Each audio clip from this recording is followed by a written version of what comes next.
S. Bueno, hemos estado viendo lo que son los tensores, hemos visto su álgebra, hemos aprendido a contraerlos, hemos aprendido varias cosas, ¿no? Hasta ahora ya hemos aprendido mucho, mucho. Y deberían estar poniéndole empeño para estudiar, porque se va acumulando, jóvenes. Nos hemos quedado acá, en el tensor métrico. El tensor métrico ya lo conocemos. El tensor métrico es el tensor fundamental, es el tensor que se utiliza para estudiar un espacio vectorial. A partir del tensor métrico, cuando veíamos coordenadas curvilíneas, prácticamente hemos hecho todo. Con el tensor métrico encontrábamos elementos de línea, con el tensor métrico encontrábamos elementos de área, con el tensor métrico hemos aprendido a encontrar elementos de volumen. Prácticamente todo hemos hecho con tensor métrico. Y en la geometría de Riemann, que es la que estamos estudiando, que es una geometría diferente a la geometría euclidiana, porque la geometría de Riemann estudia ahora geometrías en superficies curvas, el tensor métrico es un tensor de rango 2, es decir, que tiene dos direcciones, en otras palabras. Y este tensor, igual que como vimos en los capítulos anteriores, sirve para definir conceptos básicamente geométricos en principio, como la distancia, el ángulo, el volumen, el espacio, en un espacio localmente euclidiano. Eso quiere decir que estas geometrías de Riemann se construyen dentro del espacio cartesiano rectangular. O sea, yo meto dentro de mi sistema de referencia X y Z una esfera, meto un cono, meto un cilindro, meto un paraboloide hiperbólico, meto un hiperboloide de un manto, meto un hiperboloide de dos mantos, y esas son las geometrías de Riemann. Esas son las geometrías de Riemann. Y a esas geometrías se les llama las variedades, que están dentro de un espacio euclidiano. Ahora, la métrica, jóvenes, radica su importancia porque es básicamente todo lo que necesitamos para saber si un espacio, si el espacio en el que estamos trabajando es un espacio plano, propio, por ejemplo, de la teoría especial de la relatividad, o un espacio curvo propio de la teoría general de la relatividad. La teoría de la relatividad que ha sido propuesta por ese gran físico alemán, Albert Einstein, podemos también empezarlo a estudiar a partir del tensor métrico. Y el tensor métrico dice que me da una idea de si ese espacio en el que estoy trabajando es plano o es curvo. Por lo tanto, le estamos dando otro elemento adicional al tensor métrico, aparte de las componentes geométricas que nos sirven para determinar, por ejemplo, distancias y demás cosas. También nos sirve para determinar si un espacio vectorial es plano o es curvo. Eso es bien interesante, ¿no? Yo no sé en principio, pero analizando el tensor métrico asociado a un espacio vectorial o asociado a una variedad, yo puedo determinar si ese espacio vectorial es plano o es curvo. Eso es interesante. El tensor métrico es un instrumento matemático que nos permite introducir el concepto de la distancia. La distancia es la idea más básica, ¿no? Cuando yo estoy en un punto, yo quiero saber cuál es la distancia a otro punto porque me estoy desplazando a ese punto. Eso es lo primero que uno hace cuando, por ejemplo, está viajando, ¿no? A ver, voy a ir a Oruro, son 200 kilómetros, mido una distancia. Voy a Copacabana, son 120 y tantos kilómetros. Voy a tal lugar. Siempre estamos hablando de distancias, por lo tanto, esto ha sido una preocupación de siempre. Ha sido una preocupación de siempre, saber distancias. Solo que cuando el pensamiento se ha vuelto cada vez más abstracto, esa distancia lo he podido calcular con otras herramientas propias de la geometría, ya no solo euclidiana, sino ahora de Riemann, ¿no? Y todos esos espacios vectoriales que tienen o que cuentan con una ley que les permita medir distancias, y esa ley es la longitud de arco básicamente, que sabemos calcular, se dice que es un espacio métrico, se les llama así, espacios métricos. El tensor métrico fundamental tiene componentes, y las componentes, como son subíndices, se dice que son covariantes de orden 2, porque tienen dos índices. O sea, el tensor métrico fundamental es un tensor covariante. Utiliza la base recíproca para su definición. Y este tensor siempre es simétrico. ¿De acuerdo? Y si yo multiplico el tensor métrico fundamental con el tensor métrico recíproco, siempre voy a tener el delta de Kronecker. Es decir, que son inversos. el tensor métrico fundamental y su inversa, siempre al multiplicarse como matrices, nos va a dar el tensor delta de Kronecker, que es el factor idéntico, ¿no? El tensor o la matriz identidad. Otra cosa que podemos extraer directamente del tensor métrico es que si solo son métricas diagonales, es decir, si la matriz es una matriz diagonal, quiere decir que esa métrica es ortogonal. Es decir, si la matriz es simplemente una matriz diagonal, solamente voy a tener términos diferentes de cero fuera de la diagonal principal. Esa métrica es ortogonal porque los productos escalares se hacen cero. No se olviden que el tensor métrico fundamental, una manera de hallar es a partir de los vectores de la base, ¿no? Del espacio vectorial en el que estamos trabajando. Todas esas cosas ya sabemos o me imagino que sabemos, ¿no? Lo que vamos a hacer es profundizar un poquito más y les voy a dar otras formas alternativas para encontrar el tensor métrico fundamental. Y para eso vamos a partir de las coordenadas cartesianas rectangulares, que es donde todo embebemos, ¿no? Donde todo metemos. Y el arco en coordenadas cartesianas rectangulares está dada por esta expresión. Fíjense, dice diferencial de S, ¿no? Yo preguntaría si fuese estudiante, ¿por qué no pone diferencial de R? Porque esto es el vector de posición y es en su forma diferencial. ¿Y por qué está usando diferencial de S? Bueno, eso es sencillo de explicar. Ponemos diferencial de S porque es un elemento diferencial y es tan pequeñito que es una recta. Por lo tanto, lo que estamos haciendo es sumar pequeños elementos rectilíneos que van formando en lo grande una curva. Eso es lo que estamos haciendo acá. Voy a multiplicar, y estoy usando la base canónica, que es la madre de todas las bases, nuestra base origen, donde hemos empezado a estudiar todo, donde se ha iniciado todo. Y voy a hacer el producto escalar de este vector consigo mismo, para encontrar una forma escalar del elemento arco, ¿no? Porque ese es el arco. Hago su producto escalar de ese vector consigo mismo y desarrollo. Y voy a desarrollar todos, ¿sí? Olvidándome en principio de que algunos vectores en producto escalar se hacen 0. En realidad se hacen 6, se van a hacer 0 y solo me va a quedar 3. Pero los voy a desarrollar toditos. Cuando distribuyo X con este vector, me da los términos que están con rojo acá. Diferencial de X por diferencial de X, diferencial de X al cuadrado. Y escalarmente con Y. Diferencial de X con diferencial de Y. Y escalarmente con J. Diferencial de X, diferencial de Z y escalarmente con K. Eso es todos los términos rojos que los he resaltado para que veamos, percibamos eso.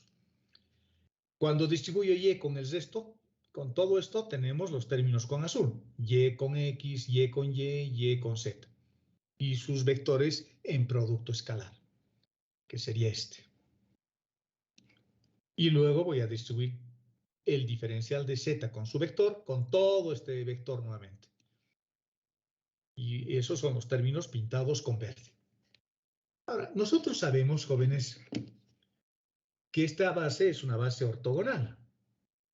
Es una base ortogonal. Por lo tanto, hay algunos vectores, algunos productos escalares que se anulan. Este se va a anular, por ejemplo. Este se va a anular, por ejemplo. Este se va a anular también. Ese no. Este sí se va a anular. También se va a anular este. También se va a anular este. Y nos van a quedar solo 3. Nos va a quedar este. Nos va a quedar este. J con J en producto escalar y nos va a quedar el último. ¿De acuerdo? Una forma resumida de expresar esa idea es esto, ¿no? Utilizando el tensor de sustitución, porque el tensor de sustitución tiene una definición interesante que lo puedo aprovechar. Si M y N son iguales, vale 1. Estoy viendo esta parte, ¿no? Estoy viendo esto. Si M y N son iguales, vale 1.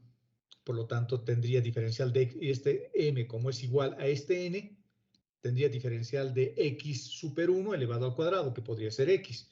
Y cuando M y N valen 2, voy a tener diferencial de X super 2 elevado al cuadrado. Y eso podría ser el diferencial de Y al cuadrado, porque el índice M me está dando la variable, ¿no? Y el resto se hace en 0. O sea, esto describe perfectamente lo que estamos haciendo. Ahora vamos a hacer un pequeño truco. Vamos a hacer un pequeño truco. Lo que vamos a hacer es agarrar esta expresión y a estos términos, a estos los voy a dividir de esta forma. Y en realidad no estoy haciendo nada, ¿no? Porque puedo cancelar este con este y este con este. Y voy a seguir teniendo esta expresión, que es la que teníamos acá arriba. Así que solo estoy haciendo un pequeño truco. Pero al hacer ese truco voy a generalizar además la idea. Y en vez de colocar X y X abajo, acá 2, voy a poner Y, manteniendo los índices R y S.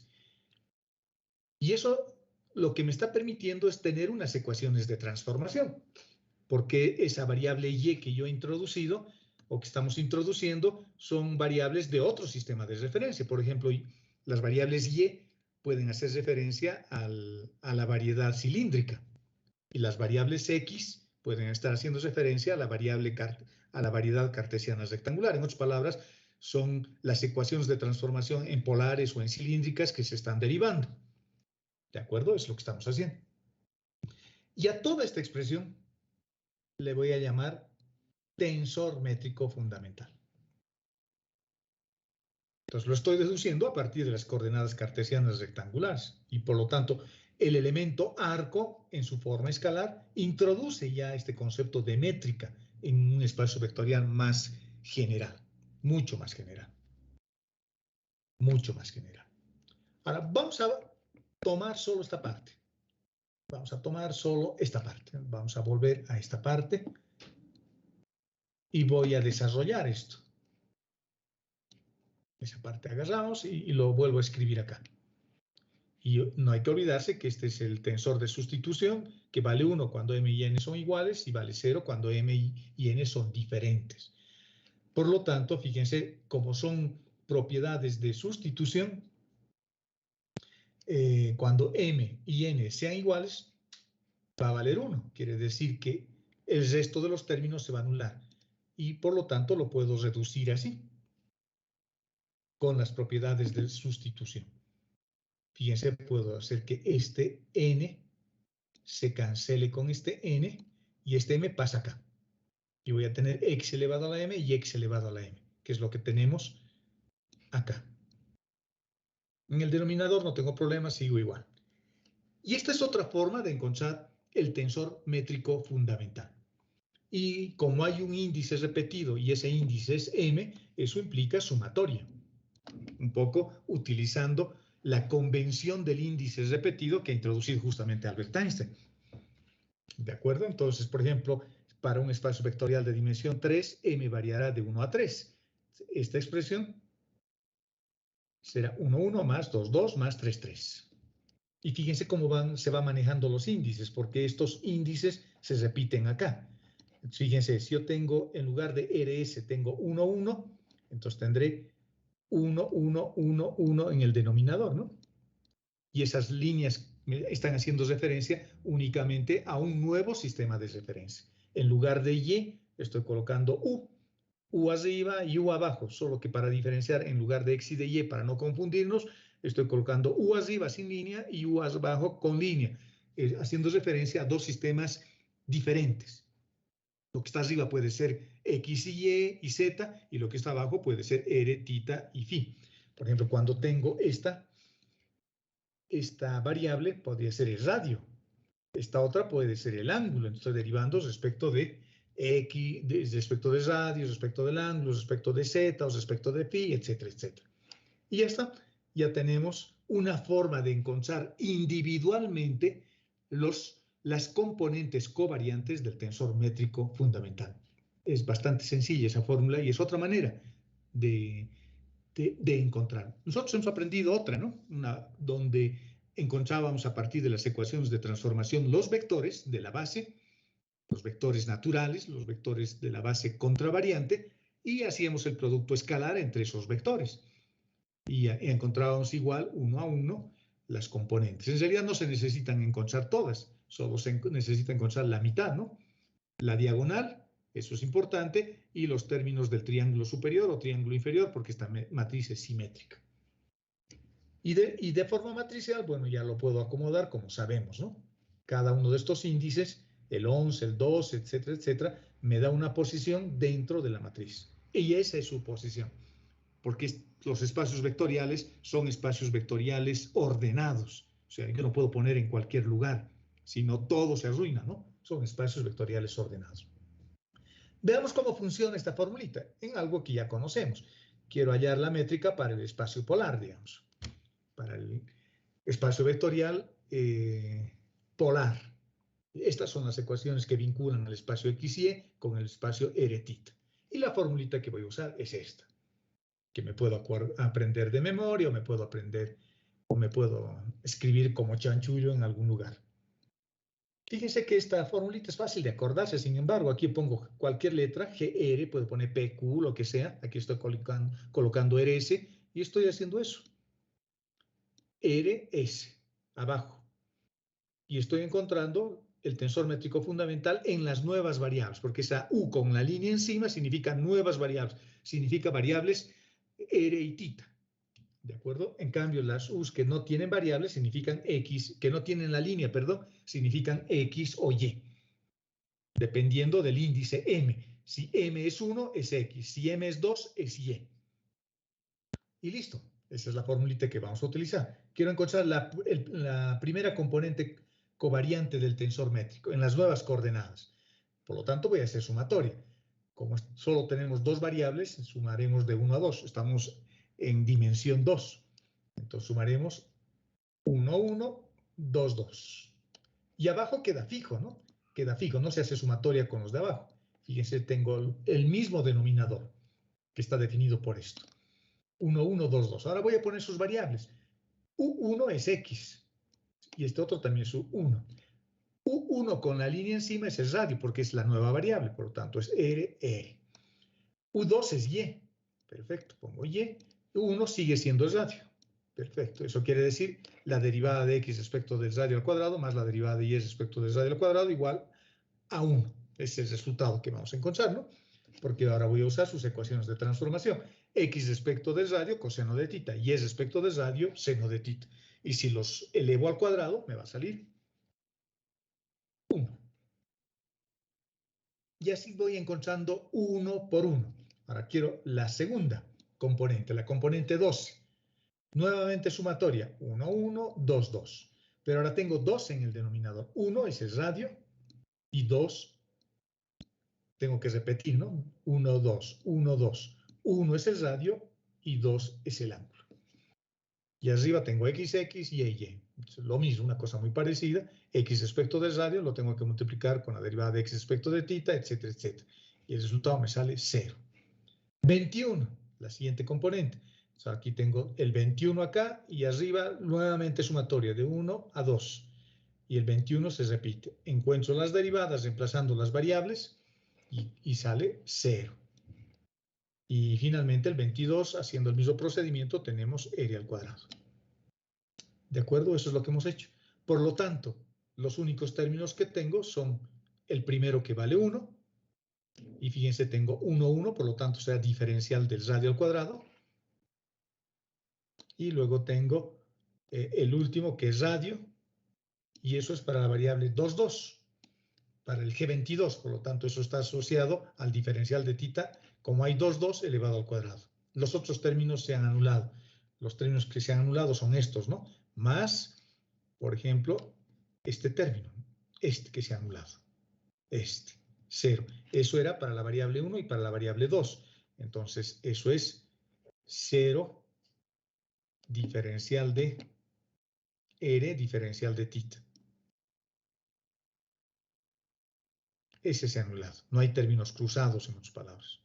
Es una métrica ortogonal. Eso se ha anulado, eso vale 0. ¿Quién más se ha anulado? Se ha anulado el otro 0. Ese 0. Y eso, por lo tanto, se ha anulado el más. ¿Para qué variables? Para el 2 y el 1. Diferencial de θ, diferencial de R. Se ha anulado también para este otro, que es el mismo del de arriba, ¿no? Porque es conmutativo este producto entre los elementos diferenciales. Porque la matriz es simétrica. Esos términos se han anulado. Como no hay estos términos cruzados, yo sé que esta métrica es ortogonal y esta es la expresión para medir distancias usando esta formulita. que en realidad lo único que tengo que hacer es copiar los resultados y multiplicarlo por los elementos diferenciales fijándome estos índices. Esto es diferencial de R por diferencial de R, por eso aparece un diferencial de R al cuadrado, ¿no? Y ya está. Y esta es la métrica. Y la métrica la puedo también representar así, porque de acá puedo sacar el tensor métrico fundamental, nuevamente. Otras formas para encontrar el jacobiano es con los jacobianos, o perdón, el tensor métrico es con los jacobianos. Hallo los jacobianos correspondientes que me permiten ir del plano XY al plano por XY-Z para un caso más general, al plano o al espacio R θ Z, por ejemplo, y hallo su jacobiano. El jacobiano se halla como siempre, ¿no? U1 respecto de 1 con línea, U1 respecto de U2 con línea, U1 respecto de U3 con línea, que sería la primera fila, un jacobiano común y corriente. La segunda fila es para la variable U2, por ejemplo, la variable y es respecto del radio, y es respecto de θ, y es respecto de z. Formo mi segunda fila. Y así hallo mi matriz jacobiana. Y si yo lo transpongo a esta matriz jacobiana y lo multiplico con la propia matriz jacobiana, también tengo el tensor métrico fundamental. ¿De acuerdo? Y ya está. Esa es la visión que quería mostrarles del tensor métrico fundamental. Veamos algunas consideraciones adicionales. Lo que estamos estudiando es geometría diferencial. La geometría diferencial estudia curvas y superficies en el espacio. Y por lo tanto, en el campo de la geometría diferencial, la definición del tensor métrico se la puede ver desde distintas perspectivas. La podemos tomar como una función que tiene a la entrada un par de vectores, tangentes RS y E sub R y E sub S, en un punto en la superficie. Y la superficie puede ser una superficie de mayor dimensión, una hipersuperficie, pero siempre y cuando esa superficie o esa variedad sea derivable, ¿no? Y lo que hace es producir un número real escalar G, de una manera tal que generaliza muchas propiedades del producto escalar, etcétera, etcétera. En otras palabras, está describiendo esta ecuación. Lo que sabíamos desde un principio. Eso está describiendo el inciso B, que esta es otra forma de encontrar el tensor métrico fundamental. Tres formas les estoy dando. Una formulita con, la primera forma con esto, con esa pequeña fórmula que hemos deducido a partir de la métrica trivial, la métrica cartesiana rectangular. La otra forma con el jacobiano. Y la tercera, lo que hemos hecho desde un principio, multiplicando dos vectores, que son los vectores que generan el espacio vectorial, que tienen que ser derivables, y con eso estoy generando un número, y ese número es la componente covariante del tensor métrico fundamental. Esta es la tercera forma como generamos el tensor métrico fundamental. Ahora, ¿por qué hemos estudiado o por qué estamos estudiando el tensor métrico? ¿Por qué estamos recordando y me están dando tres formas para encontrar el tensor métrico fundamental? Porque ahora vamos a definir un concepto que se llama el tensor asociado. Que a ustedes les gusta estudiar del Schaum. En los exámenes veo que utilizan mucho de la nomenclatura del Schaum. Está bien. El Schaum está bien. Y en el Schaum dice esto, el tensor asociado. Y ponen cosas como las que van a ver ahora. Yo le llamo gimnasia de índices al tensor asociado. Bueno, usando el criterio del tensor asociado. O bajar o subir índices. Index rising o index lowering. Fíjense, ¿de qué se trata esto? Fíjense que un tensor o un vector cualquiera, por ejemplo el vector A, puede ser escrito, esto es un vectorcito cualquiera, un tensor de orden 1, y sus componentes pueden ser estas. La idea es esta, la idea intuitiva, o sea, no vamos a echar a ver las definiciones ni nada si no entendemos antes lo que estoy queriendo hacer, a dónde estoy queriendo apuntar, a dónde quiero ir con esto tan bonito que dice gimnasia de índices. ¿Qué es lo que quiero hacer? Un vector puede ser representado así, con sus componentes contravariantes y la base natural, que es la base contravariante. Digamos esta. A sub 2, A super 2 por E sub 2. Este es un tensor contravariante. Un tensor de orden 1 contravariante, de dimensión 2, con dos componentes. Y la otra puede ser esta. El mismo vector, porque no se olviden que son transformaciones por invarianza, es la que utiliza subíndices. Y es la que utiliza la base covariante. La base covariante. Esta es la base contravariante y esta es la base covariante.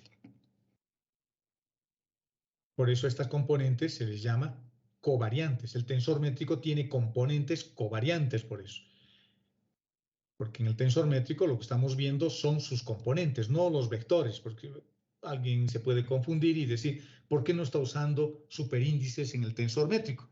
En el tensor métrico utilizamos subíndices en el fundamental, ¿no? Subíndices porque lo que estamos viendo son las componentes. Estamos viendo eso, de ese tensor, que es de orden 2, por eso es una matriz de 3 por 3. Estamos viendo las componentes, pero las bases son diferentes. Ahora, si me fijo, las componentes contravariantes utilizan superíndices.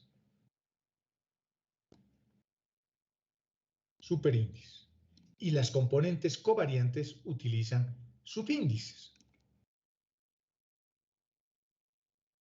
Entonces, son componentes diferentes. Unas son componentes naturales, componentes contravariantes, así se les llama, y la otra son las componentes covariantes.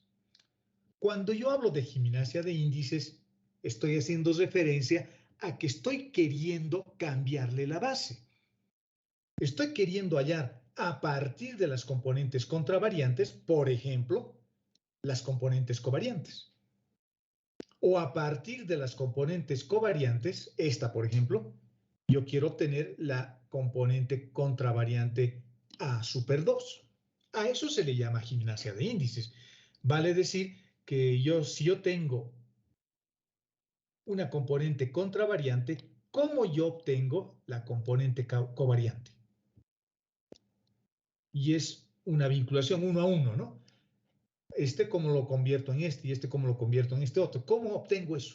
¿Cómo obtengo? Por eso se llama index rising, index lowering, que en inglés dice subir o bajar índices, eso me está diciendo. O al revés, cómo a partir de las componentes covariantes, cualquier incomponente, y digamos, cómo yo obtengo las componentes contravariantes. Y es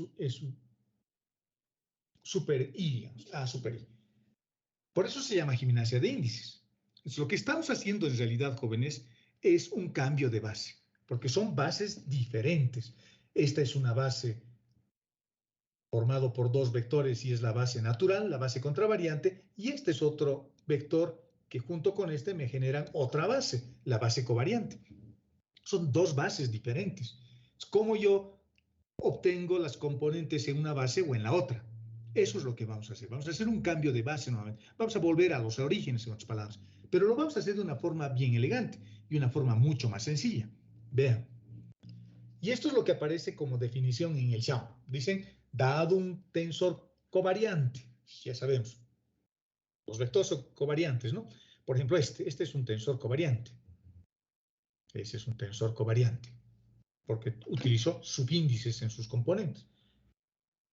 Dado un tensor covariante simétrico y de orden 2. Me están poniendo acá una condición. El tensor que voy a usar tiene que ser, primero, covariante. Segundo, tiene que ser simétrico. Y tercera condición, tiene que ser de orden 2.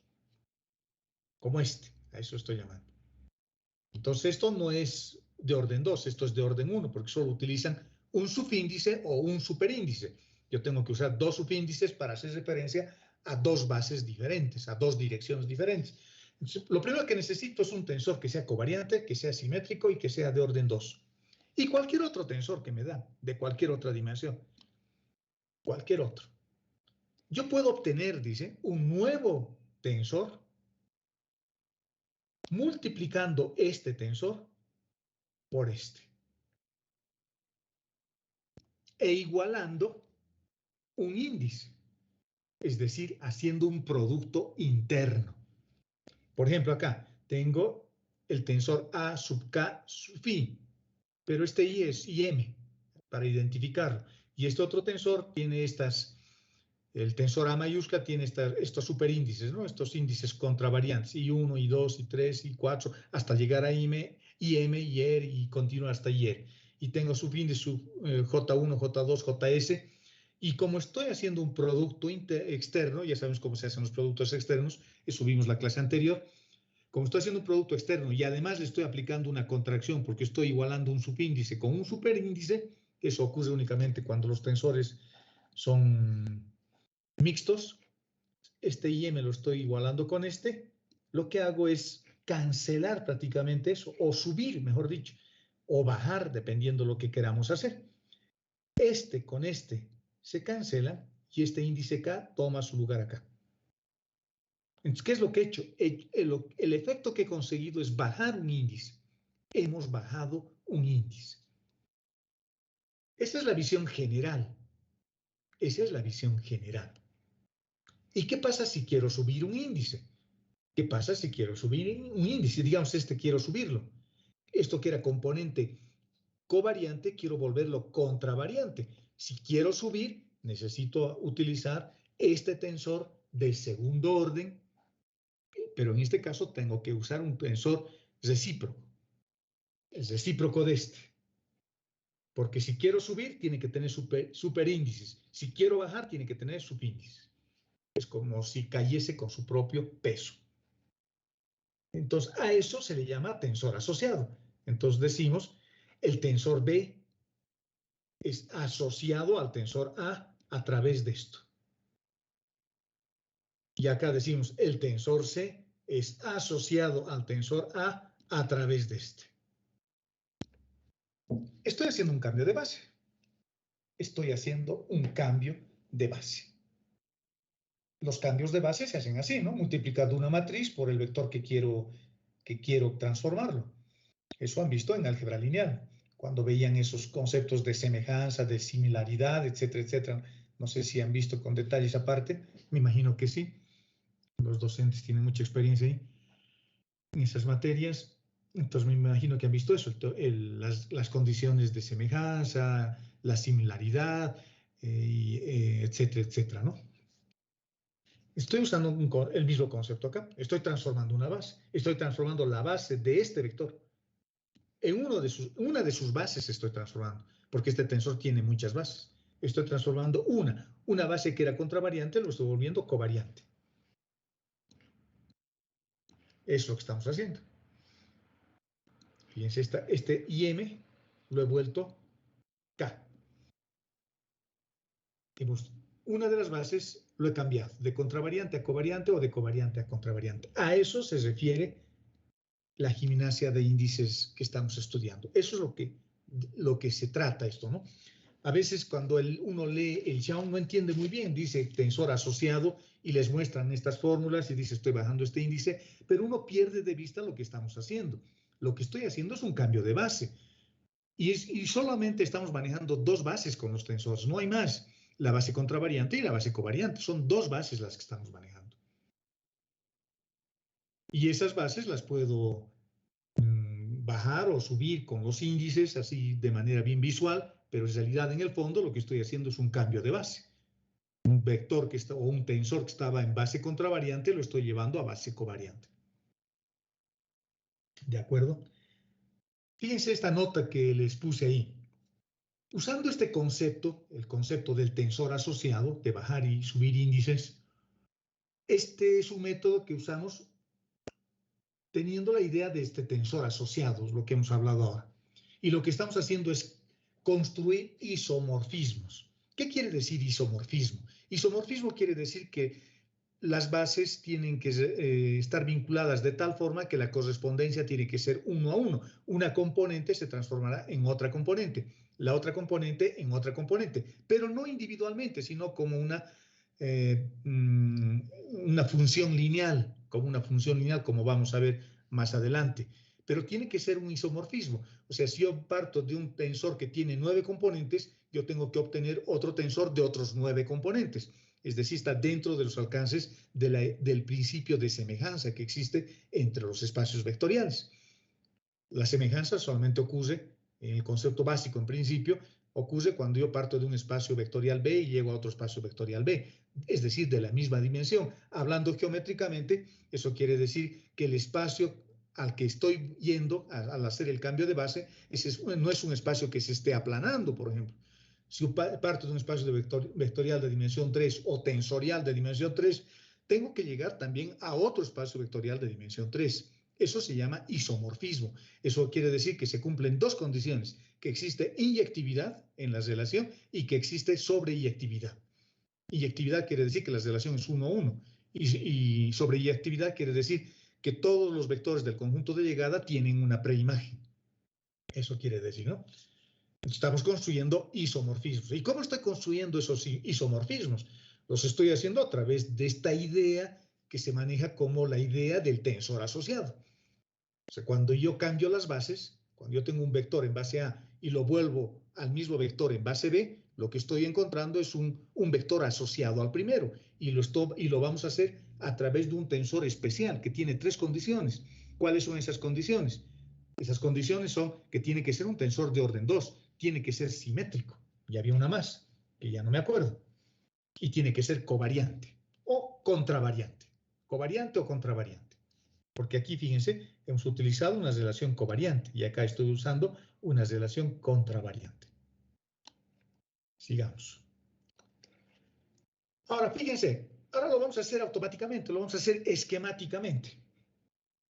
Yo tengo este tensor, ese pintado con rojo, y es un tensor contravariante, es un tensor de orden 1, es decir, solo usa una base.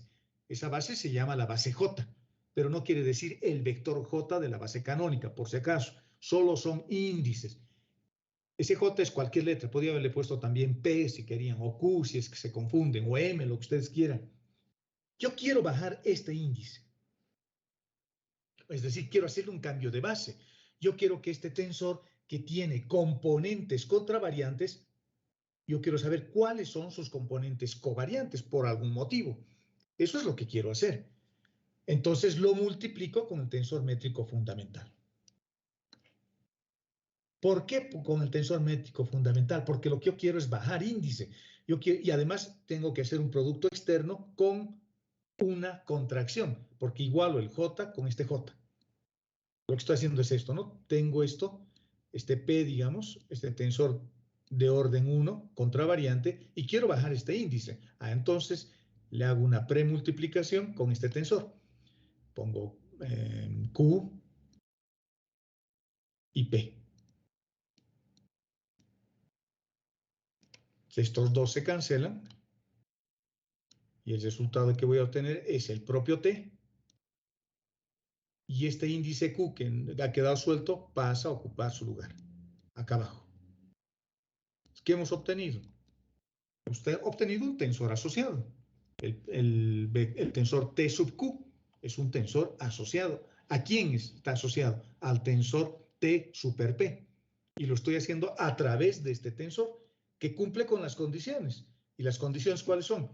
Que sea covariante en este caso porque quiero bajar un índice, es simétrico porque es el tensor métrico fundamental y el tensor métrico es fundamentalmente simétrico y es de orden 2, tiene dos índices, dos subíndices en este caso.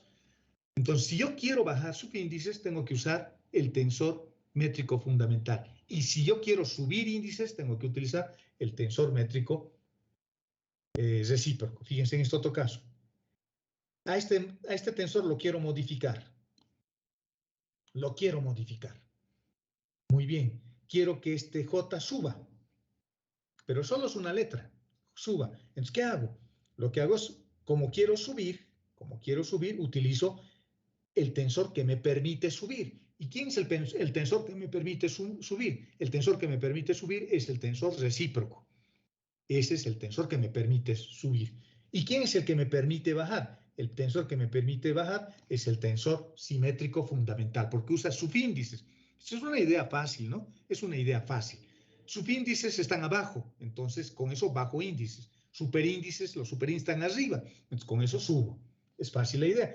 Se cancela este caballero con este caballero y K toma su lugar acá. Y a veces se pone un puntito para decir que antes estaba arriba y ahora está abajo, o antes estaba abajo y estaba arriba. A eso se le llama el tensor métrico fundamental y a eso se le llama gimnasia de índices. Gimnasia de índices. ¿Qué pasa con tensores de segundo orden? Jóvenes, no se preocupen mucho. O sea, porque yo cuando veo esto me diría, y pucha, ¿qué pasa si tengo un tensor tan complicado como esto? ¿Cómo se hace? A veces es complicado manejar el tema de los índices, hay que tener mucho cuidado, pero la idea no es que seamos los super conocedores de los tensores, ¿no? Si puedo hacer gimnasia de índice en tensores de primer orden o de segundo orden, más que suficiente, más que suficiente. ¿Qué pasa con los tensores de segundo orden? Con los tensores de segundo orden ocurre lo siguiente. Digamos que yo quiero subir este índice, o bajar, perdón, este es el tensor resultante. Quiero bajar. Y quiero bajar porque estoy partiendo de este tensor. En otras palabras, tengo este tensor V, U beta, así tengo mi tensor de segundo orden. Y yo quiero bajar uno de ellos. Tengo dos, puedo bajar el primero o el segundo. Y yo quiero obtener a partir de eso este tensor y el que quiero bajar, por ejemplo, que sea U. Y beta lo quiero mantener arriba. Entonces este ya es un tensor mixto. Tiene dos bases, una base es contravariante y la otra es covariante. Fíjense, estoy haciendo un cambio de base, pero solo en una de las direcciones, en una de las bases, porque ese tensor tiene dos bases, la base U y la base beta. ¿De acuerdo? Entonces, ¿cómo hago? Como quiero bajar, fíjense, estoy bajando este índice, lo estoy bajando, tengo que usar el tensor métrico fundamental, este, M y N, este tengo que usar. Pero ¿cómo voy a usar? Veamos cómo se usa. Vamos a ver esto con calma. Quiero bajar U. Entonces, vamos a bajar U. En el tensor voy a colocar alfa, el que quiero bajar. Le estoy llamando alfa. Aquí se llamaba 1, pero ahora le voy a renombrar como alfa. Ese va a bajar y se va a llamar alfa. Por lo tanto, ese alfa pongo en la posición que está ahí. Primero, segundo. Primero es alfa, segundo es beta. Primero alfa y este U es el índice repetido, el índice que voy a cancelar. Pongo a continuación U porque estoy bajando alfa. Entonces bajo alfa y el otro tengo que poner a la fuerza porque es un tensor con dos índices. Me invento cualquier letra. U.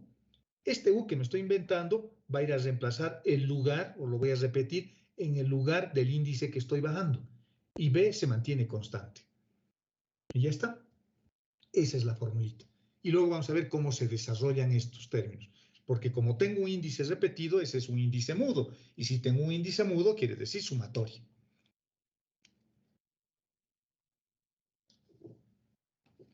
A ver, vamos a volver a hacer eso, si es que no ha quedado claro. Digo, a ver, tengo un tensor de este tipo. Quiero obtener esto. Alfa, beta. Quiero obtener eso. Y quiero obtener a partir de este tensor, que se llama, por ejemplo, U beta. Le cambio el nombre de entradita, le estoy cambiando al índice que voy a bajar. Le estoy cambiando su nombre. Como quiero bajar, tengo que usar el índice repetido. Perdón, el tensor métrico fundamental. ¿Quién estoy bajando? Alfa. Alfa lo pongo acá.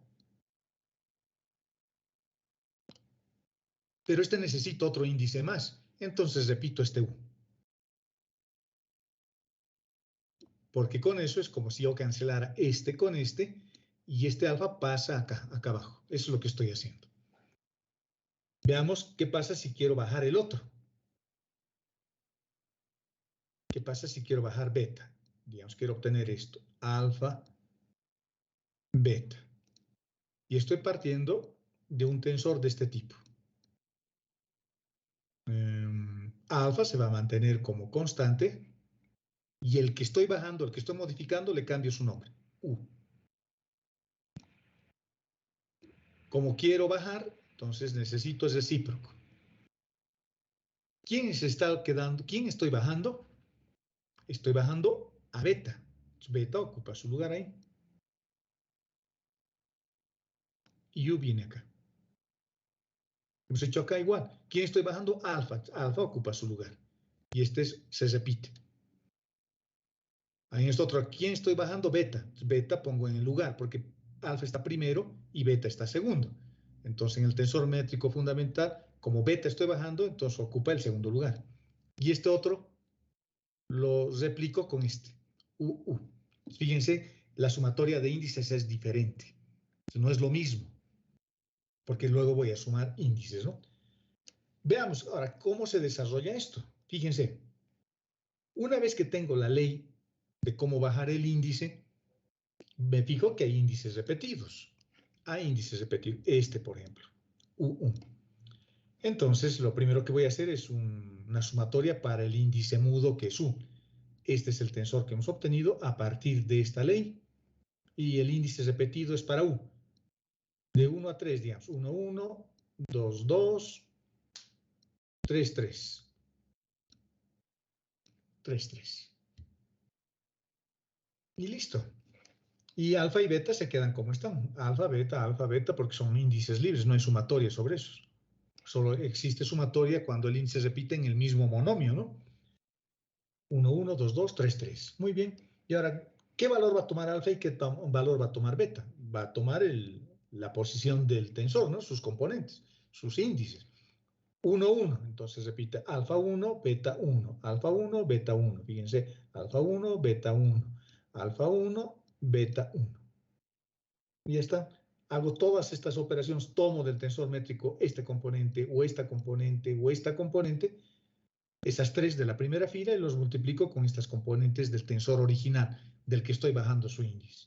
Y ya tengo el primero, ya tengo el segundo, ya tengo el tercero y así sucesivamente.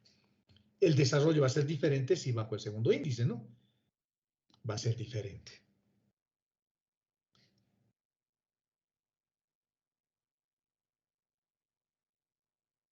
Y así desarrollamos para el resto. Desarrollar este otro. Igual. Hay índice mudo para beta. Este es más facilito, es un tensor de primer orden. Hay un índice repetido, 1, 1, 2, 2, 3, 3, y el 1 me va a dar las posiciones, ¿no? 1, 2, 3, 1, 2, 3, y ya está. En otras palabras, cuando tengo tensores de primer orden es bien fácil. Fíjense lo que se hace. Ahora les voy a mostrar la forma fácil, ya no con índices. Si los índices les ha parecido muy complicado, les voy a mostrar de forma bien fácil. Quiero obtener este tensor, que es un tensor covariante. Quiero obtener. Quiere decir que voy a bajar índices. Por lo tanto, multiplico el tensor métrico fundamental por el tensor de origen, que era, por ejemplo, PQ. Le voy a poner Q. Lo que quiero es bajar este índice. El Q, el índice Q lo quiero bajar. Entonces hago una premultiplicación con el tensor métrico fundamental que tiene que ser, no sé, Q y R, ¿no? R y Q, por ejemplo. Entonces me olvido ya de los índices. Lo único que hago es multiplicar el tensor métrico fundamental con el tensor. Y ya está, nada más. Me olvido de los índices. ¿Qué estoy obteniendo? Estoy obteniendo a partir de este, estoy obteniendo este. ¿Y cómo lo obtengo? Con esta que es la matriz de paso. En álgebra lineal le llaman así, ¿no? La matriz de paso. ¿Y quién es esa matriz de paso? Para mí es el tensor métrico fundamental. Para mí es el tensor métrico fundamental. ¿Qué pasa con tensores de mayor orden, de segundo orden? Vamos a suponer que tengo este tensor RS. Y voy a suponer que quiero bajar el primero. Y quiero obtener P, R, S. ¿Cómo hago? Entonces, este P, R, S, el que voy a obtener, lo obtengo ahora sin hacer el análisis de los índices que les he mostrado. Una forma más sencilla es haciendo una premultiplicación. Aquí coloco mi tensor métrico fundamental y coloco mi tensor PRS. Y listo. Ya me olvido de los índices. Hago una premultiplicación. Ahora, ¿qué pasa si quiero bajar el segundo? Yo quiero que R se quede arriba y S es el que baje. ¿Cómo obtengo? Haciendo lo mismo. Fíjense, coloco el tensor fundamental, que era RS. Ahora estoy bajando S. Estoy bajando el S. Entonces hago ahora una post-multiplicación. Entonces el tensor métrico va atrás. Con eso bajo el segundo índice. Y si quiero bajar el primer índice, lo pongo adelante. Y si quiero bajar los dos, digamos que quiero obtener quiero bajar los dos, RS, entonces hago lo mismo. Digo, con este tensor métrico fundamental, bajo el primero. Y aquí está el tensor de origen, RS. Y este es el tensor métrico fundamental. Y con el segundo tensor que lo voy a poner atrás, bajo el tercero, el segundo índice. Si hago una premultiplicación, bajo el primero. Si hago una postmultiplicación, bajo el segundo. ¿Y eso de dónde se obtiene? Eso se obtiene analizando los resultados de estos desarrollos, ¿no? Que ustedes podrían hacerlo tranquilamente sin mucho esfuerzo. Les estoy mostrando una forma bien facilita de subir y bajar índices. Ahora, si quiero subir, es al revés, ¿no? Imagínense que ustedes ahora quieren subir estos dos índices. Digamos, este es el índice R y el índice S. Quieren subir y están subiendo, los dos, están subiendo a partir de este, R y S. Perdón, aquí tengo que poner el tensor de origen. Están subiendo a partir de este.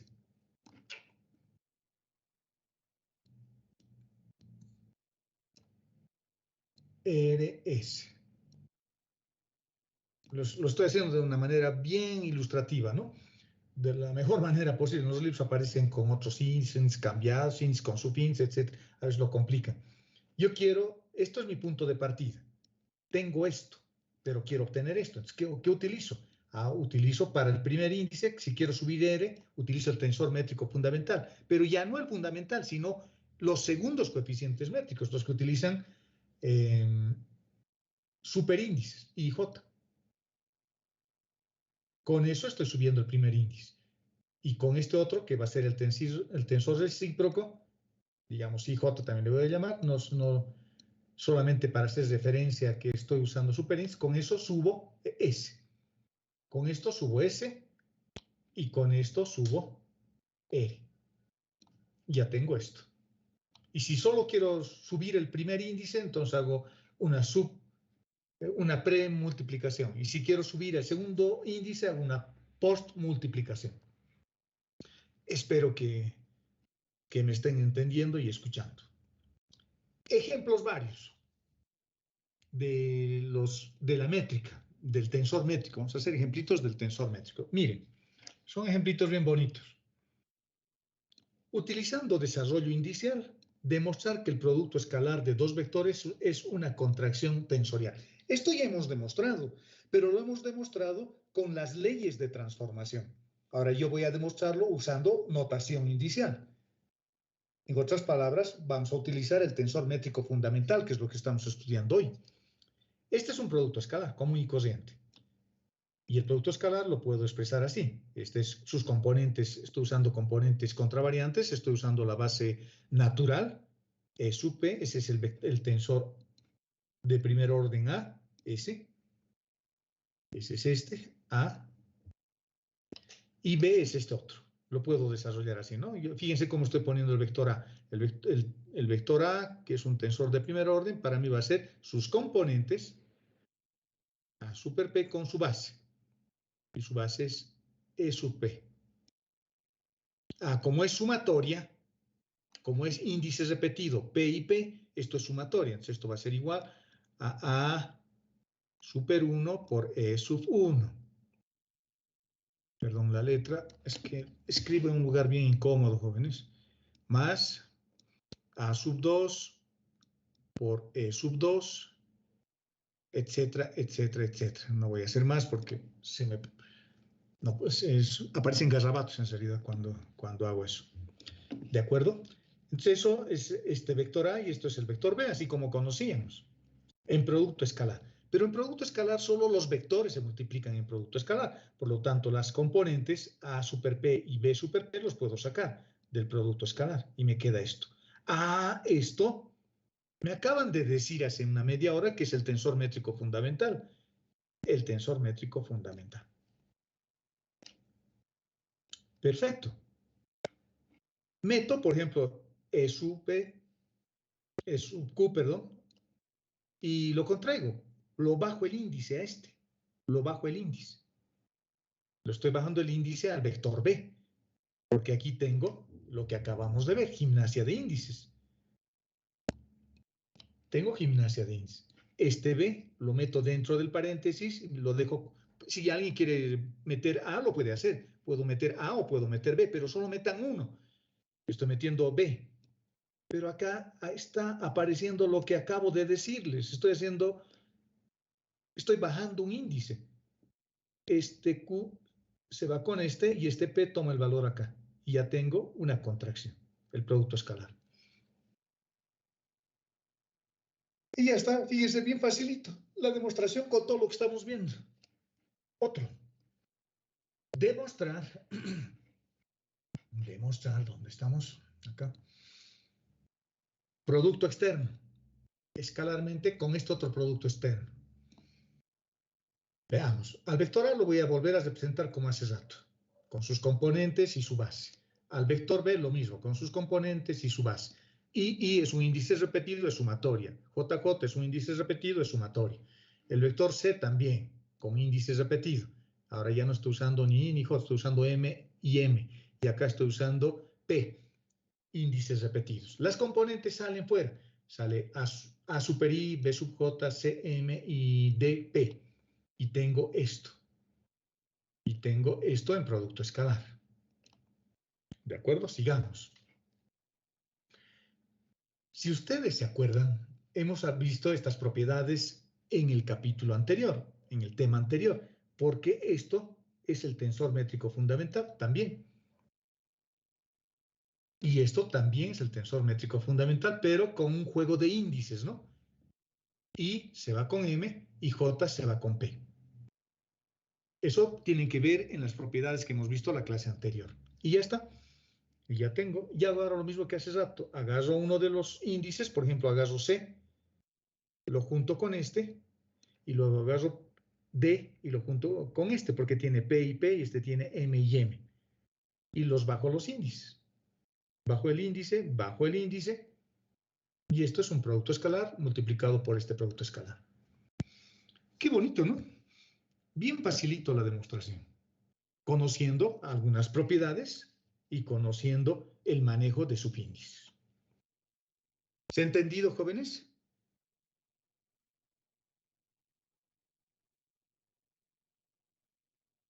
¿Me están escuchando? Sí, sí. Ya. Repasen, jóvenes, las propiedades, estas cositas que son bonitas, que en el show no nos muestran mucho, ¿no? Y nunca hay que perder de vista estas cosas, nunca se sabe si van a hacer alguna maestría más adelante donde tengan que ver estas cosas. En realidad sí se deberían ver porque forman parte de la materia. Y con eso terminamos este documento y lo que vamos a hacer a continuación es un repaso de algo que ustedes ya conocían y es la descomposición espectral. ¿Qué significa eso? Significa autovalores y autovectores. Como estamos hablando de matrices, en las matrices se hablan de autovalores y autovectores, ¿no? Y a eso se le llama descomposición espectral. A ver, si me están escuchando para que la clase sea más interactiva, ¿qué es un autovalor y qué es un autovector? ¿Qué son? ¿Qué les han enseñado cuando veían álgebra lineal? ¿Qué son?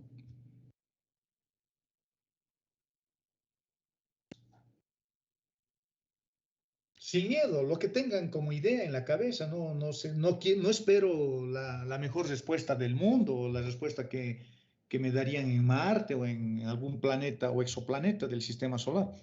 Lo que ustedes han aprendido, lo que les han enseñado, ¿qué es un autovalor? ¿Qué es un autovector?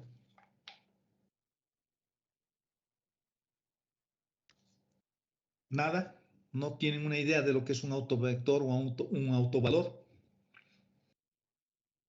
Pero si les pregunto cómo se encuentra un autovalor y un autovector, es probable que me respondan ahí, ¿no? Hay una formulita y hay que encontrar el polinomio característico y esas cosas. Eso es la parte mecánica. Así se encuentra. Yo le puedo enseñar a mi hijo de 5 años también a hacer lo mismo. Multiplica cestito, factoriza cestito y me lo va a hacer. Pero lo importante, jóvenes, es la idea detrás del autovalor y el autovector. Los autovalores y autovectores se estudian o se empiezan estudiando después de las transformaciones lineales. ¿Por qué? Porque los autovalores y autovectores están asociadas a las transformaciones lineales. Ahí aparece el teorema de la semejanza, ahí aparece el tema de la diagonalización y esas cosas. Pero un autovector es una dirección privilegiada, es una dirección que al aplicarle una transformación lineal a un vector, no se olviden que las transformaciones lineales lo que hacen es expandir, por ejemplo, un vector, inclinar un vector, rotar un vector. Eso hacen las transformaciones lineales. No son cambios de base las transformaciones lineales.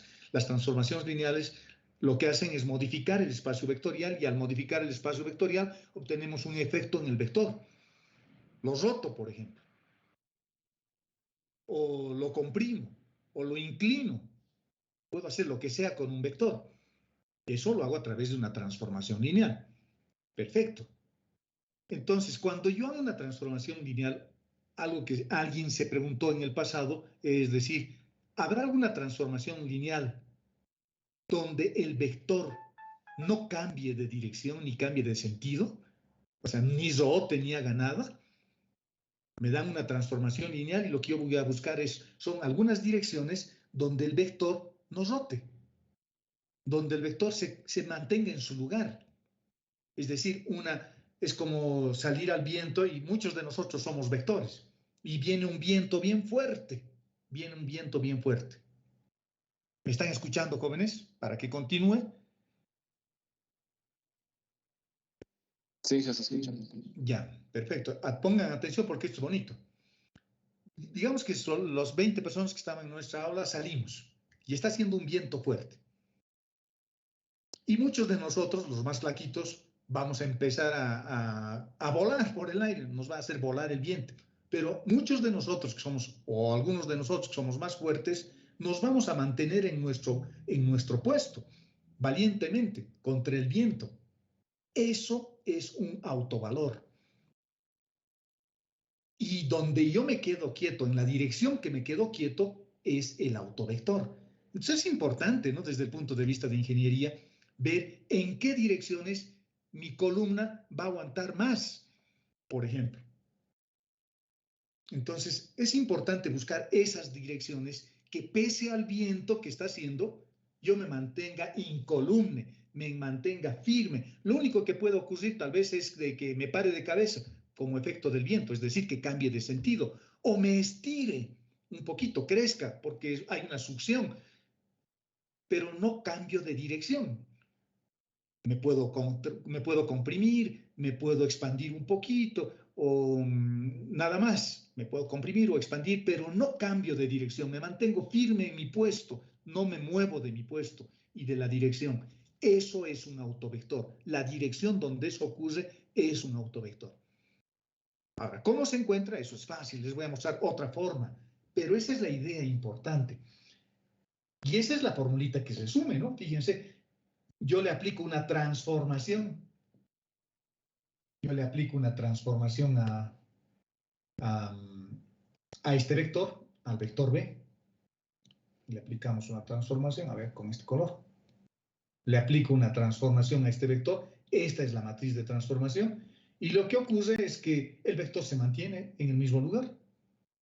Lo único que cambia es su tamaño o tal vez su sentido, nada más.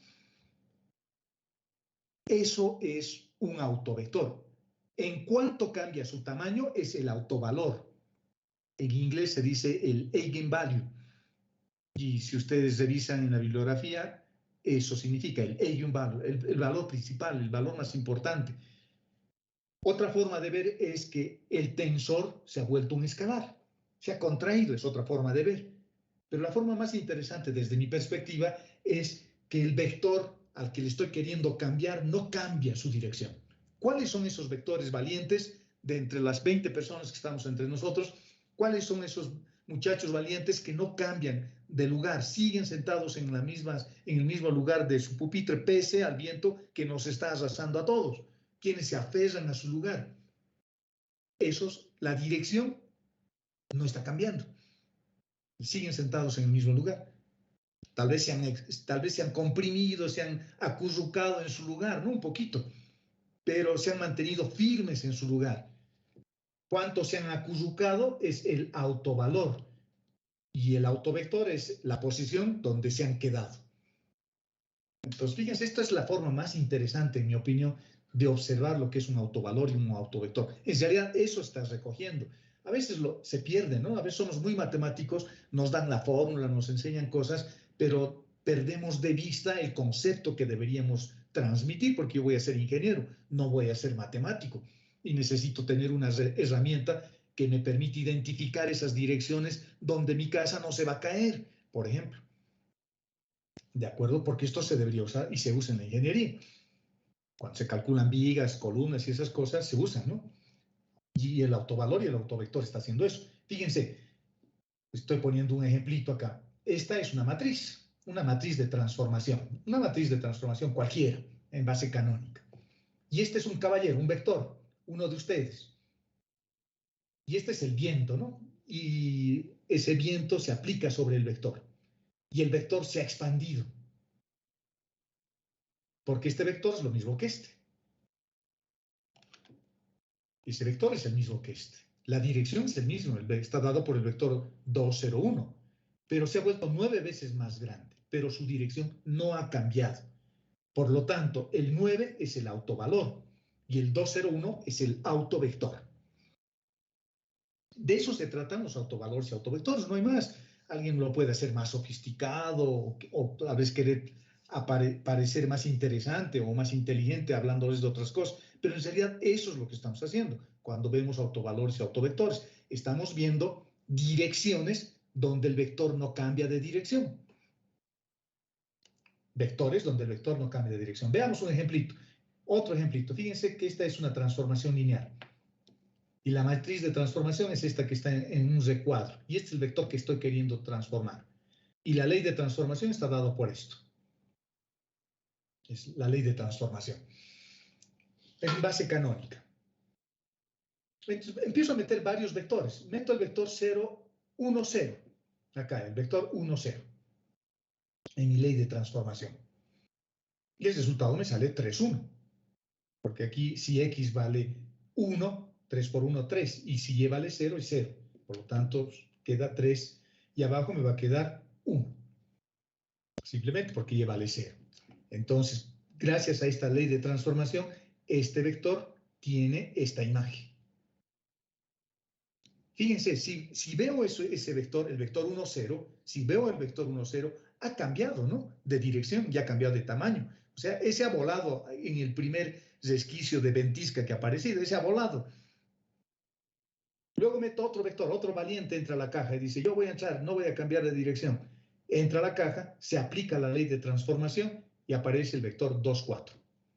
Ese vector también ha volado, ha cambiado. Ese no es un autovalor o un autovector, no es el 0, 1 y el 1, 0 no son autovectores. Luego entra otro y dice, yo voy a hacer la prueba, y entra el 1, 1, el vector 1, 1, a mi ley de transformación. Ya sale el 5, 5. Ese se ha estirado, pero su dirección sigue siendo la misma. Por lo tanto, este es un autovector. Se mantiene, por eso se llama autovector, ¿no? Se mantiene a sí mismo, pero ha cambiado de tamaño. Entonces, el cambio de su tamaño, que ahora es 5, es el autovalor. esa es la idea del autovalor y el autovector. Bueno, aquí hay un grafiquito más o menos de las transformaciones lineales, etc. Ahora, ¿cómo se calculan? Una vez que ya tengo la idea intuitiva, yo digo, parece que es interesante encontrar esos vectores valientes que no cambian de dirección. Lo único que hacen es o se estiran o se comprimen, o tal vez cambian de sentido también, pero siguen firmes mirando al horizonte en su misma dirección. ¿Cómo se hace? Bueno, se utiliza la definición. Se utiliza la definición porque es la definición. El vector solo está cambiando su tamaño o su sentido, pero sigue siendo el mismo vector. Uso su definición. Lo llevo al otro lado. Esto han debido ver en álgebra lineal, así que vamos a hacer un repaso muy rápido de esto. En la segunda ecuación, en el segundo paso que tengo acá, estoy introduciendo el vector identidad. ¿Por qué? Porque esto es un vector de una dimensión diferente a este otro, ¿no? Y para poderlo sumar, meto la matriz identidad, que va a tener el mismo número de filas y columnas que el tensor T. Y con eso ya tengo la posibilidad de sumarlos, los he vuelto semejantes. Y de esa forma puedo factorizar E. Y el determinante de esto tiene que valer 0 para que eso ocurra. El determinante de eso tiene que valer 0 para que eso ocurra. ¿Por qué tiene que valer 0? Porque aquí dice igual a 0, ¿no? Entonces, para que todo esto se haga 0, el determinante tiene que valer 0. Así, al multiplicar por 0 voy a obtener el vector nulo, porque es un vector. Por eso el determinante se anula. Muy bien. Luego se forma la matriz, ¿no? Con ese valor de lambda se construye otra cosa. Pero el objetivo de hacer este determinante igual a 0 es encontrar algo que se llama el polinomio característico. Y para tensores de 2 por 2, que son los que nos va a ocupar a nosotros, el polinomio característico es una cosa como esta, o de 3 por 3. El polinomio característico va a ser así, un polinomio de orden 3. Y tiene ese desarrollo, jóvenes. Todavía no sé cómo es ese desarrollo. Eso se encuentra encontrando esto, ¿no? Hallando el determinante e igualándolo a 0. Hallan el determinante, bueno, hay que hacer algunas operaciones elementales para obtener el polinomio característico. Pero el polinomio característico para una matriz de 3 por 3 es una cosa como esta. Y fíjense lo que estoy haciendo. Estoy poniendo como una especie de receta de cocina. Estoy poniendo menos lambda al cubo más este término y 1, que lo vamos a obtener del tensor, por lambda 2. Y además hay alternancia en el signo. Menos, más. Menos, más. Y acá tengo otro i sub 2, que lo vamos a obtener del tensor, que depende del tensor, por lambda, que es lineal, y un término independiente que ya no depende de lambda. Acuérdense de esta formulita, porque ya no vamos a desarrollar el determinante, les voy a enseñar a hallar de otra forma. A estos I1, I2 e I3 que dependen del tensor se les llama los invariantes escalares. O también se les llama los invariantes escalares del tensor. Y son invariantes. Y se encuentran de esta forma. Por ejemplo, si mi tensor es de este tipo, es una matriz, ¿no? Una matriz que en este caso está representando un tensor. Es un tensor de orden 2 y la matriz es de 3 por 3. Es de orden 2 porque tengo solo 2 subíndices. Y esto se aplica para tensores covariantes, contravariantes, para cualquier tipo de tensor, porque al final voy a tener valores numéricos posiblemente acá. Veámoslo en principio solo como una matriz. ¿Cómo se encuentra el invariante escalar I1? ¿Dónde está I1? I1 es el primero. I2 es el segundo, que tiene signo negativo, e I3 es el que va solito, sin el valor de lambda. ¿Cómo encuentro I1? En vez de resolver todo el determinante y equivocarme en el proceso, I1 es la traza. Siempre sale la traza. Entonces sumo T11 más T12 más T22 más T33. Y eso ya tengo el invariante 1. Por lo tanto, si mi polinomio era así, menos lambda al cubo, eso se queda como está, menos lambda al cubo, luego tenía más I1 más I1 por lambda 2. ¿Cómo encuentro entonces lambda 1? Simplemente a través de la traza. Luego viene el siguiente, menos I2, el invariante escalar I2. Es el que está multiplicando por lambda. ¿Cómo encuentro lambda sin hallar el determinante? encuentro haciendo esto. T11 por T22, T11 por T33, T22 por T33. O sea, agarro todos estos de la traza principal y los multiplico todos contra todos. T11 con T22, T11 con T33, T22 con T33, que es esta primera parte. Y luego hago T12 con T21, menos T13 con T31 y menos T23 con T32. Y obtengo el invariante I2. Y luego viene el término independiente, el invariante escalar 3, I3. ¿Cómo encuentro I3? I3 es el determinante de la matriz.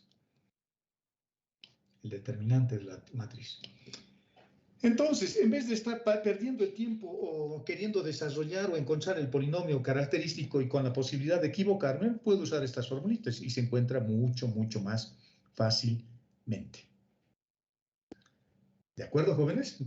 Fíjense, esto es nuevo y espero que les guste lo que les estoy enseñando acá. Algunas aclaraciones, algunas notas. Los tensores, jóvenes, o una matriz, si lo veo como en el álgebra lineal, van a tener por lo menos un autovalor real. Los autovalores, no se olviden que son el tamaño como se modifica el vector que no cambia de dirección. El autovalor es eso, el tamaño que adquiere, el nuevo tamaño que adquiere fruto de la transformación. Y vamos a tener por lo menos uno que sea real, no imaginario. Y esa es una propiedad que viene de los sistemas de ecuaciones que han debido aprender de una única variable en el prefacultativo. Por lo menos va a ser uno. Y es una característica propia de estos sistemas cúbicos, ¿no? Es decir, de un polinomio cúbico. Van a tener en este polinomio cúbico por lo menos una raíz lambda, una solución lambda real. Y eso es el teorema fundamental del álgebra que han debido aprender en el prefacultativo o en el colegio. Solo en el caso de que las matrices sean simétricas o el tensor sea simétrica, los tres autovalores van a ser reales. Otra consideración interesante. O sea, si la matriz es simétrica, si la matriz que yo estoy analizando es simétrica, cuyos autovalores estoy queriendo encontrar, entonces los autovalores, los tres van a ser reales, porque es un polinomio de orden 3, es decir, acepta tres soluciones. Ese polinomio va a tener tres soluciones. En general voy a tener siempre una, por lo menos. Pero si la matriz es simétrica, los tres polinomios, los tres autovalores van a ser reales. Y fíjense, los autovalores son los tamaños que toman los vectores después de aplicarle la transformación. ¿De acuerdo? Entonces es una nota interesante. Empecemos a analizar descomposición espectral de un tensor simétrico. Vamos a tener tres resultados reales, porque es simétrico. Veamos este caso. Si el tensor es simétrico, tiene tres autovalores reales. Y los autovectores a dos autovalores distintos son mutuamente ortogonales. Es decir, que voy a obtener vectores, los vectores que van a mantener su dirección van a ser perpendiculares entre sí. Y sus autovalores van a ser reales. O sea, voy a formar con esos vectores una base canónica. Parecido a la base canónica. ¿En qué sentido parecido? Porque van a mantener la ortogonalidad. Van a ser mutuamente perpendiculares. El primer autovector va a ser perpendicular al segundo y el primero va a ser perpendicular al tercero y el tercero va a ser perpendicular al segundo, es decir, van a ser mutuamente perpendiculares. Y por lo tanto, yo lo voy a poder representar con ese proceso que se llama diagonalización, una cosa como esta. Y voy a formar un triedo principal formado por las componentes de esta matriz de 3×3 y esas componentes van a ser los autovalores. ¿De acuerdo? Eso es lo que ocurre cuando descompongo un tensor simétrico. Entonces ya debo esperar el resultado, ¿no? Cuando mi tensor es simétrico, yo ya debería esperar más o menos cómo es el resultado. Descomposición para un tensor hemisimétrico. Hemisimétrico quiere decir un tensor oblicuo, es decir, un tensor antisimétrico. Cuando yo lo transpongo, las cantidades no cambian excepto en el signo. Eso es un tensor oblicuo, ¿no? Acá está. Las componentes cambian excepto en el signo. Y un tensor antisimétrico siempre tiene la diagonal lleno de ceros.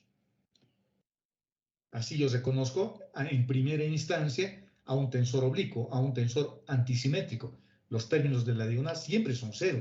Y si siempre son cero, quiere decir que el primer término, el primer invariante escalar va a desaparecer y se va a volver un tensor o un polinomio ya no de orden 3, sino se va a volver de orden 2. Bueno, aquí le puse la sublambda, debería ser al cuadrado, ¿no? Así. Se va a aparecer simplemente al cuadrado. El primero se anula. Y el determinante de un tensor antisimétrico también es cero. Por lo tanto, el único invariante que vamos a tener o que va a sobrevivir es el invariante I sub 2. Y por lo tanto, voy a tener esto. Perdón, me equivoqué. Cuando se anula el primero, se anula el término cuadrático, ¿no? El término cúbico no. El término cúbico no. Yo estoy pensando o estoy explicando mal. Este es el que se anula. Este se mantiene y este también se anula. Y me queda esto.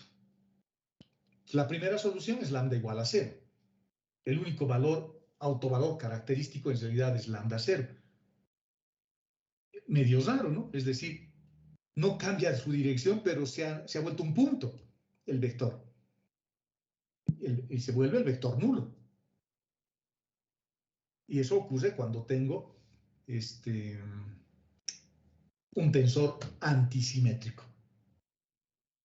Y el único vector asociado, el único vector propio, que yo le estoy llamando nulo, en realidad no va a ser un vector nulo, va a ser un vector axial.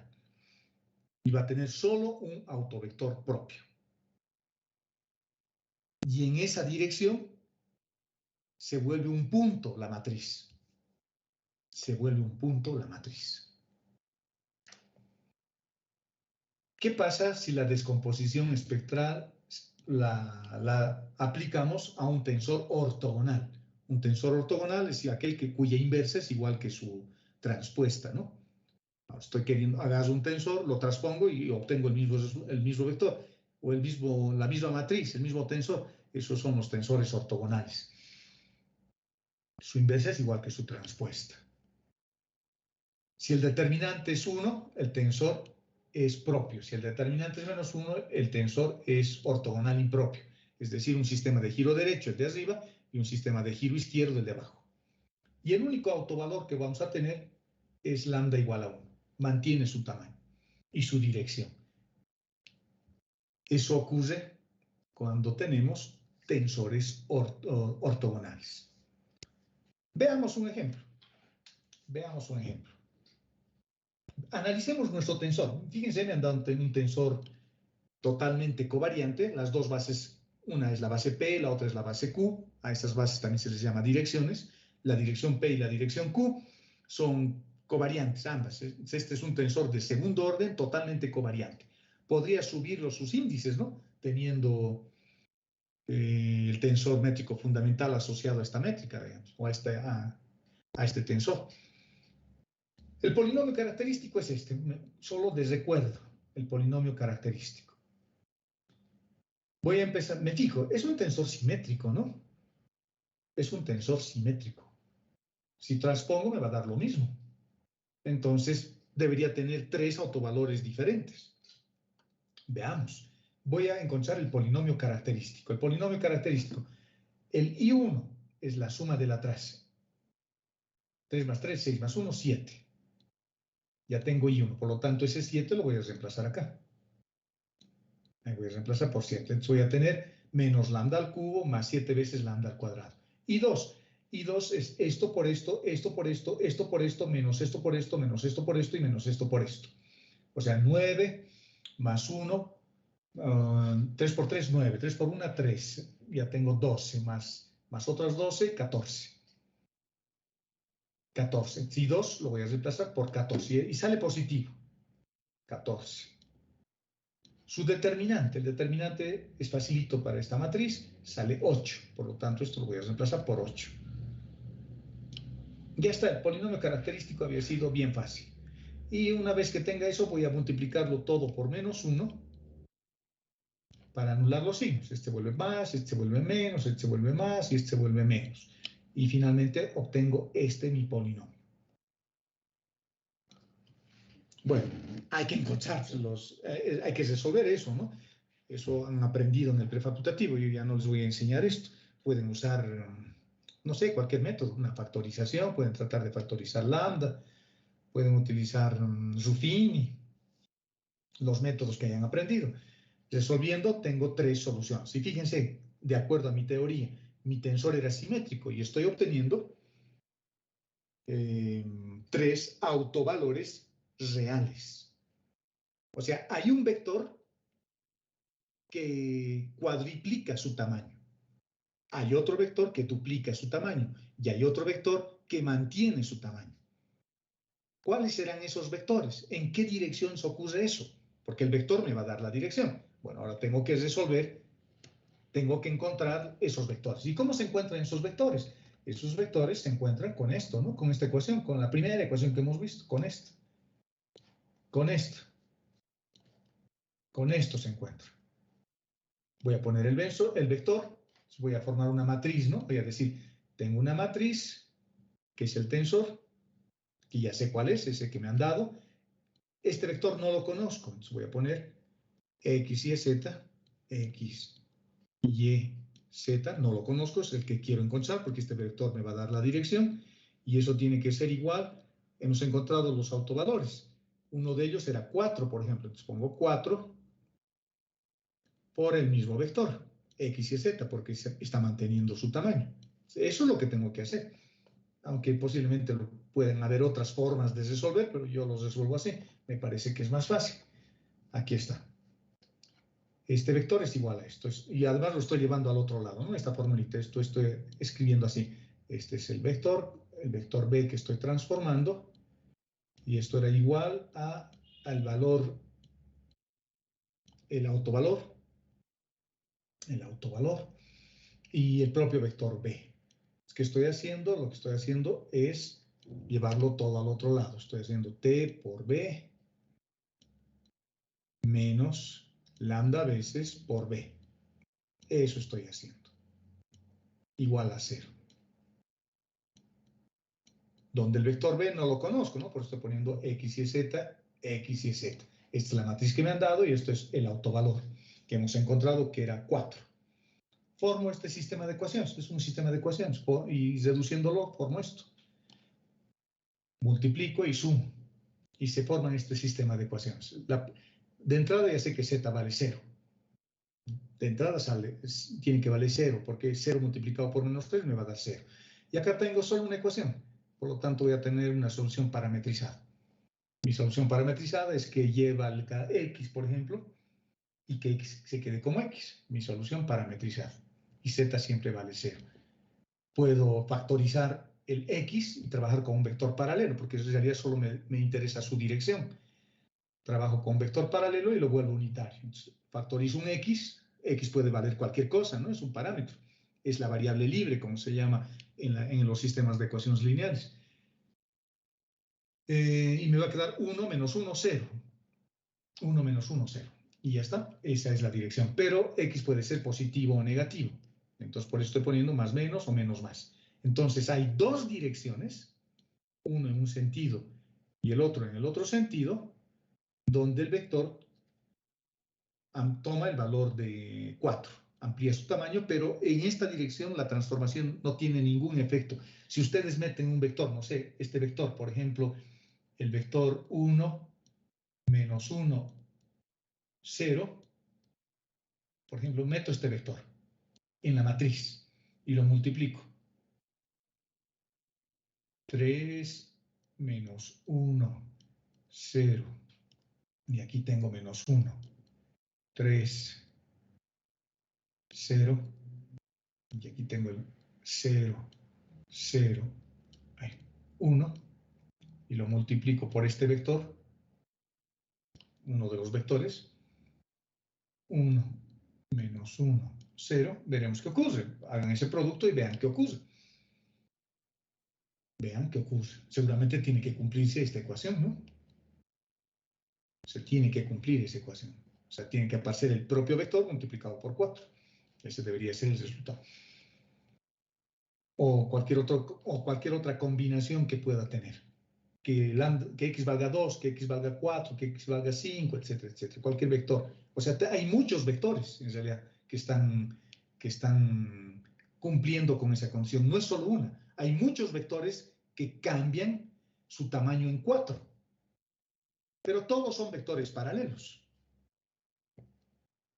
Y encuentro de la misma manera B2 y de la misma manera B3. Y entonces no solo hay un autovector, hay varios. Veamos algunas notas. La única complicación que puede ocurrir en este proceso de diagonalización o de encontrar autovalores o autovectores es una situación degenerada. Lo que ocurre es cuando dos o más autovalores son idénticos. Es decir, cuando existe multiplicidad, que les han debido enseñar en álgebra lineal también cómo se resuelve eso. Esa es una complicación, digamos. Puede ser una complicación. Cada autovalor tiene asociado infinitos autovectores, es lo que acabo de ver. El autovalor 4, por ejemplo, de entradita ya estoy viendo que hay 2. Pero ¿qué pasa si x vale 3? Yo voy a tener otros. ¿Qué pasa si x vale 4? Voy a tener otros. Entonces, cada autovalor está asociado a muchos autovectores. En otras palabras, quiere decir que hay muchos vectores que amplían su tamaño en el valor de lambda o que modifican su tamaño en el valor de lambda. En este caso de 4, por ejemplo, en el primer caso que hemos analizado. Entonces, no hay un único autovector. Es una conclusión importante. Los autovalores tienen muchos autovectores. Eso dice nuestro inciso B. Y acá lo estoy viendo, ¿no? Fíjense aquí, de entrada estoy viendo 2. Uno que es con el signo positivo y el signo negativo, y el otro con el signo negativo y el signo positivo. Pero cualquier vector paralelo a este, cumple con la misma condición.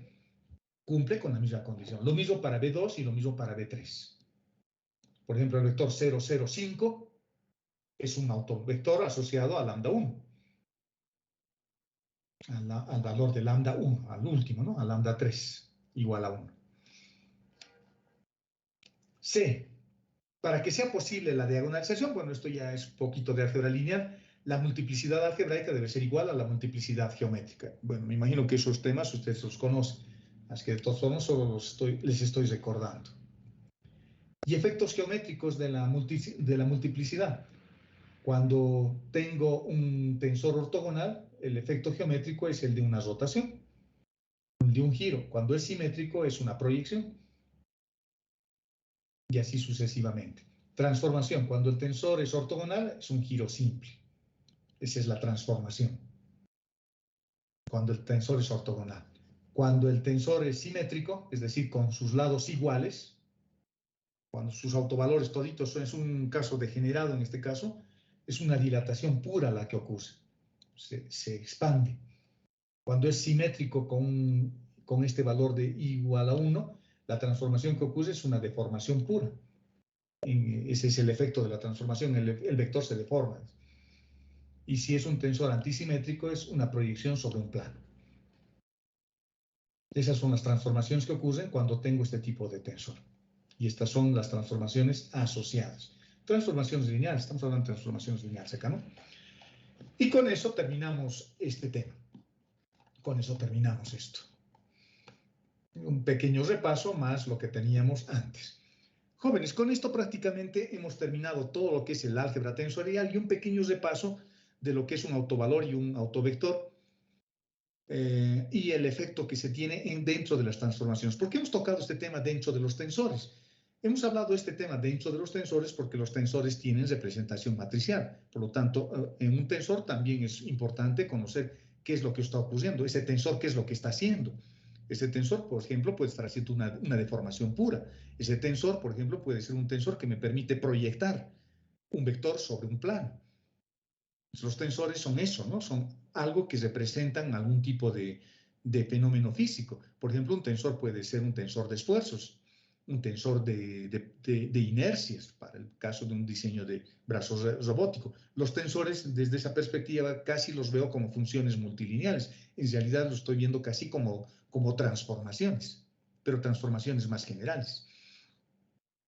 ¿De acuerdo? Eso es lo que hacen los tensores. Cuando yo muevo un brazo y estoy analizándolo con su tensor de inercia, estoy viendo el efecto del peso en el movimiento del brazo. Y cuando veo un tensor de esfuerzos, lo que estoy viendo es cuánta fuerza estoy aplicando en un área, en distintas posiciones. Entonces, eso hacen los tensores.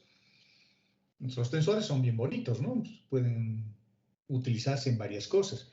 Y pueden tener también su estudio, o puedo buscar tensores que no se modifiquen en una determinada dirección, por ejemplo. Entonces, están bastante vinculados porque los tensores tienen representación matricial.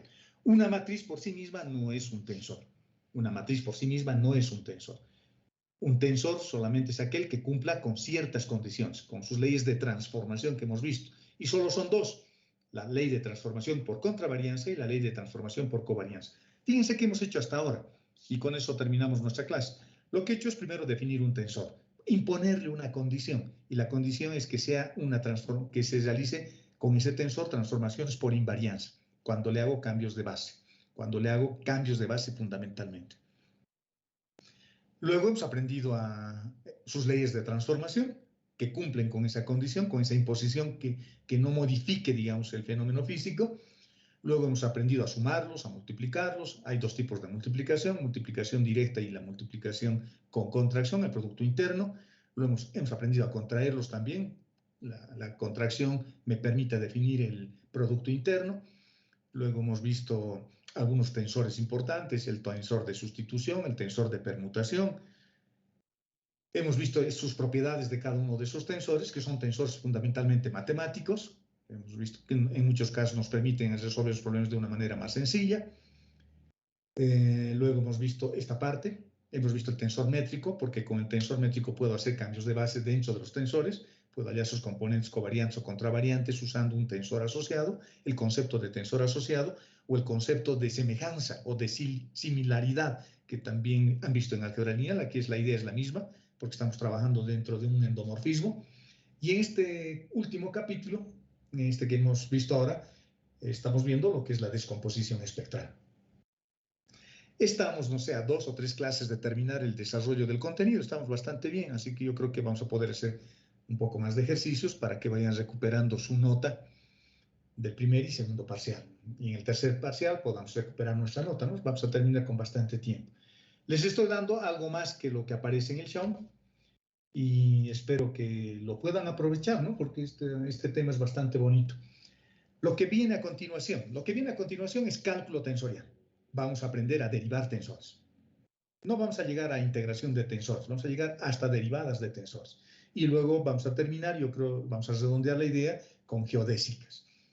Las geodésicas, jóvenes, son las líneas más cortas o las distancias más cortas entre dos puntos. Entonces, vamos a aprender a encontrar geodésicas. Es decir, si estoy sobre una esfera, ¿cuál es la distancia más corta entre el punto A y el punto B sobre una esfera? Sobre un plano es fácil, ¿no? Es la línea recta que los une. Esa es una geodésica. Si estoy caminando sobre un plano, la distancia más corta siempre es la distancia sobre una recta que une los dos puntos. Pero si estoy caminando sobre una esfera, ¿cuál es la distancia más corta? Y si estoy caminando sobre un cono, esas preguntas se debe hacer una hormiga, ¿no? O una mosca. Porque una mosca tiene la posibilidad de caminar sobre la pared, sobre una esfera, sobre el foco de mi casa. Si yo soy una mosca, yo diría, ¿cuál es la distancia más corta sobre el foco? Para ir del punto A al punto B. Si estoy caminando sobre un cono, medio complicado, ¿no? Si tengo el punto 1 y el punto 2, ¿cómo llego de la manera más rápida a través de la trayectoria más corta? A eso se le llama geodésica. Y la naturaleza siempre busca geodésicas. Cuando ustedes echan agua sobre una pendiente, el agua va recorriendo siempre la trayectoria más corta, la geodésica. Es interesante, ¿no? Cuando uno quiere diseñar un viaje a Marte, por ejemplo, bueno, uno de los objetivos es buscar una geodésica, si es que se puede, ¿no? Si es que se puede, porque esa distancia es la más económica. Entonces, eso vamos a aprender también a hacer, o a aprender a encontrar por lo menos las ecuaciones de esas geodésicas, que van a ser ecuaciones diferenciales. Y para eso tenemos que estudiar el cálculo tensorial. Y para estudiar el cálculo tensorial tengo que primero desembarazarme de un problema complicado, porque los espacios de Riemann tienen bases locales. Es decir, vamos a hablar de espacios de planos tangentes, de variedades tensoriales. Es bien bonito el análisis, porque es un análisis geométrico en realidad el que uno hace. Vamos a ver solo las ideas intuitivas, ¿no? No vamos a desarrollar, eso lo tengo en otro libro que he escrito, desarrollados esas ecuaciones, pero a nosotros nos va a interesar solamente los resultados y entender lo que estamos haciendo. Bueno, con eso damos por concluida esta clase y ya estamos a punto de terminar también nuestro avance de materias, estirando un poquito, tal vez unas 3 clases, y con eso daríamos por concluido nuestro avance al 100%. No es una materia muy larga, pero sí es bien interesante. ¿Alguna duda antes de que nos vayamos? Si hay alguien que me está escuchando todavía.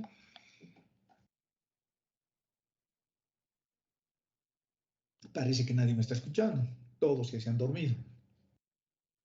Bueno, ahí quedamos, jóvenes, y nos vemos el día martes con la parte de cálculo tensorial.